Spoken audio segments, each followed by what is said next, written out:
Article 249 ng Revised Penal Code ng Pilipinas ang nagtatakda ng mga probisyon at parusa para sa krimeng homicide sa bansa. Ang homicide ayon sa Article 249 ay ang pagpatay sa isang tao nang walang sapat na batayan o dahilan na nagpapahiwatig ng premeditasyon para sa pagpatay. Ito ay maaaring mangyari sa ilalim ng iba't ibang mga sitwasyon tulad ng kapabayaan, init ng ulo o aksidente. Ang mga halimbawa ng mga sitwasyon na maaaring ituring na homicide ay kabilang sa mga aksidente sa trapiko na nauuwi sa pagkamatay, mga away na nauuwi sa pagpatay ng isang tao o mga kaso ng kapabayaan na nagreresulta sa kamatayan. Ang parusang ipinapataw para sa homicide ay maaaring maging reklusyon temporal.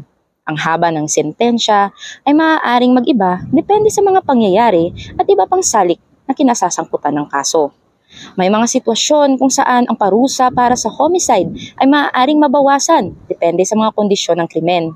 Halimbawa, ang parusa ay maaaring mabawasan kung ang krimen ay naganap ng walang sadya o nangyari dahil sa kawalan ng pag-iingat. Mayroong mga sitwasyon din kung saan ang isang tao ay maaaring depensahan laban sa parusa sa pamamagitan ng mga legal na depensa tulad ng self-defense. Ang Article 249 ng Revised Penal Code ay naglalaman ng mga mahahalagang probisyon at mga batas na dapat sundin at igalang ng sino mang sangkot sa krimen ng homicide sa Pilipinas.